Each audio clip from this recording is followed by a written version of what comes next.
Something is being stockpiled right now, and most people have no idea. When people think about power, they usually think about money, cash, currency, bank reserves. For decades, wealth and security were measured by how much money a country or a company had stored. The more cash, the safer you were. That idea shaped the global system for most of the 20th century. Governments built foreign currency reserves. Companies hoarded cash. Investors were told that liquidity was king.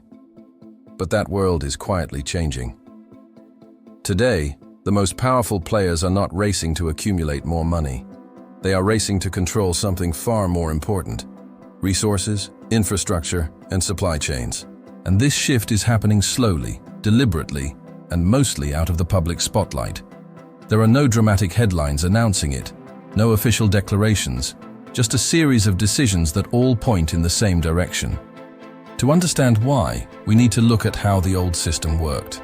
After World War II, the global economy was rebuilt around currencies. The US dollar became the center of international trade. Countries saved dollars. Companies measured strength by cash flow. Stability meant monetary reserves. In that system, whoever controlled the money controlled the game. But history shows that systems evolve when their weaknesses are exposed. In the 1970s, inflation showed that money could lose value quickly. In the 1990s and early 2000s, globalization showed that production mattered as much as finance. In 2008, the financial crisis proved that massive amounts of money could disappear overnight if trust collapsed. And in 2020, the pandemic revealed something even more important. Money alone does not solve physical shortages. You can print money instantly. You cannot print energy, food, or minerals. That realization changed behavior at the highest levels. During global lockdowns, governments injected trillions of dollars into their economies. But even with all that money, shelves were empty, factories stopped, and supply chains broke. The problem was not a lack of money. The problem was a lack of access. Governments began to understand that in a crisis, access matters more than price. It doesn't matter how much money you have if you cannot buy what you need. During supply chain disruptions, some countries had money but no goods. Others had goods and resources and were able to stabilize faster. That lesson was not forgotten.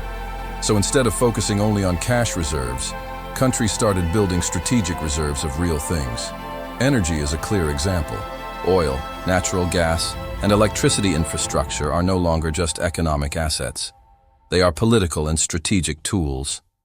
Countries with energy independence have more flexibility. Countries without it are vulnerable, regardless of how much money they hold. This pattern has happened before.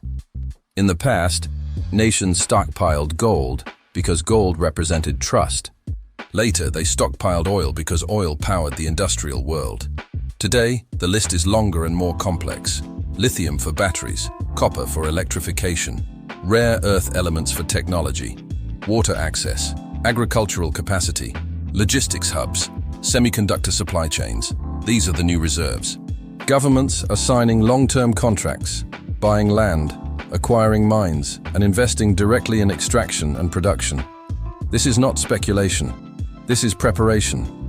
They are planning for a world where markets are less reliable and competition for resources is stronger. Corporations are following the same logic. Large companies are no longer optimizing only for short-term profit. They are securing suppliers, buying mines, investing in energy production, and redesigning supply chains to reduce dependency. This is expensive and inefficient in the short term, but extremely powerful in the long term. Why? Because control reduces uncertainty. In the old model, companies trusted global markets to deliver inputs cheaply and on time. In the new model, they assume disruption is normal. Trade wars, sanctions, climate events, cyber attacks, and geopolitical conflicts are not exceptions anymore. They are part of the baseline.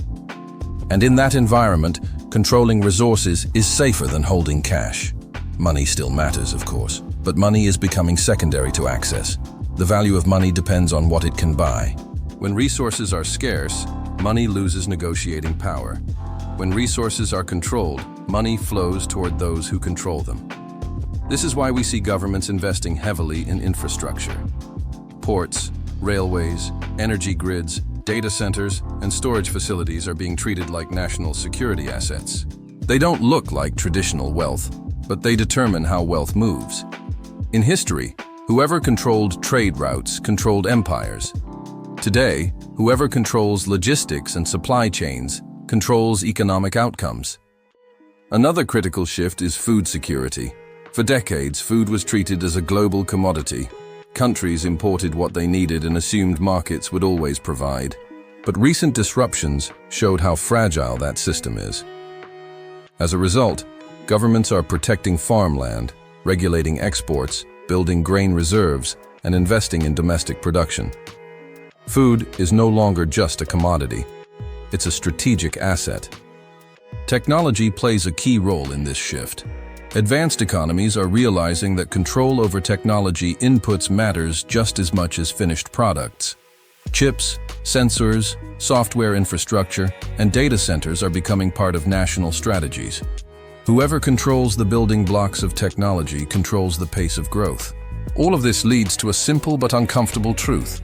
Money follows power, not the other way around. In the past, money itself was power. Today, power comes from control over essential systems, energy systems, resource extraction, manufacturing capacity, transportation networks, technology infrastructure. Financial capital flows toward whoever owns or controls these systems. This is why some countries with relatively small financial markets punch far above their weight. They control key resources.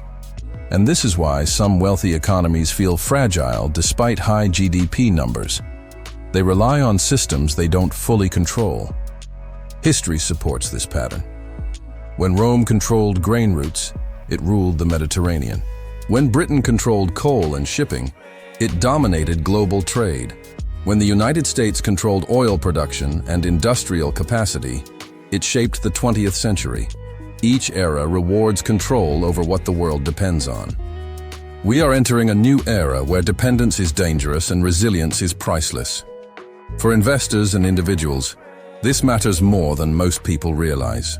It explains why cash feels less powerful than it used to, why inflation erodes savings, why real assets behave differently, why geopolitics suddenly affects everyday prices.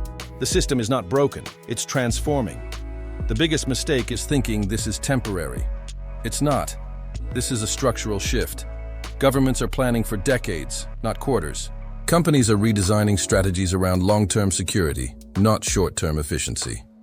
And this brings us to the future. In the next decade, wealth won't follow money. It will follow control. Control over energy, control over materials, control over production, control over movement. Control over systems that keep societies running when conditions are unstable. The people and institutions that understand this early will adapt. Those who done tea will keep asking the same question. Why does money feel less powerful than it used to? The answer is simple. Because the world is no longer stockpiling money. It's stockpiling power. To really understand why the world is stockpiling resources instead of money, we need to look at the data behind global reserves. For decades, central banks measured strength by foreign currency holdings. In 2000, global foreign exchange reserves were around $2 trillion. By 2014, they peaked near $12 trillion. But since then, their growth has slowed dramatically. At the same time, something else accelerated. Global spending on energy security, critical minerals, and infrastructure has exploded. According to the International Energy Agency, government investment in energy security and transition-related infrastructure more than doubled between 2015 and 2025. Countries are no longer trusting global markets alone to provide energy. They are locking it in. Take oil reserves as an example. The United States Strategic Petroleum Reserve was created in the 1970s after the oil shock, when OPEC restricted supply and prices quadrupled. That crisis taught governments a clear lesson. Money cannot replace energy access. Since then, most major economies have built strategic energy reserves, not because oil is scarce, but because control matters during disruption. The same logic applies to minerals today. Lithium demand is expected to grow more than 40 times between 2020 and 2040, according to Bloomberg NEF. Copper demand for electrification is projected to double by 2035. These are not optional materials. They are inputs for batteries, power grids, electric vehicles, and data centers. You cannot substitute them easily with money. That is why governments are acquiring stakes in mines, signing decades-long supply contracts, and even nationalizing resource industries. Chile, Indonesia, and several African nations have increased state control over lithium, nickel, and cobalt production. This is not ideology, it is strategy. History shows this pattern clearly. During World War II, industrial output determined victory more than financial reserves. The United States produced more steel, more oil, more vehicles, and more food than its rivals. Money mattered, but production decided the outcome. Economists later called this real economy dominance. We are seeing a modern version of that logic return. Supply chains tell the same story. Before 2020, efficiency was the priority. Companies minimized inventories to reduce costs. After global shutdowns, that model collapsed. According to McKinsey, companies worldwide increased inventory buffers by 15 to 25% after 2021, even though it reduced short-term profitability. Why? Because running out of inputs is more dangerous than holding extra cash. Food security provides another statistical example. The UN reports that over 60 countries increased food export restrictions between 2020 and 2023. Grain-producing nations prioritized domestic supply over global trade. Once again, money could not override political control over resources. Even central banks are adapting. Gold purchases by central banks reached record levels in 2022 and 2023. But more importantly, central banks also increased holdings of non-financial strategic assets, indirectly through sovereign wealth funds. These funds invest heavily in infrastructure, energy projects, ports, and logistics networks. Norway's sovereign wealth fund, for example, owns stakes in hundreds of energy and infrastructure assets worldwide. That is not passive saving, that is positioning. The pattern is consistent across history. When systems become unstable, societies move from abstraction to reality, from promises to assets, from numbers to control. Money is an agreement. Resources are constraints. That is why this shift matters. It explains rising geopolitical tension.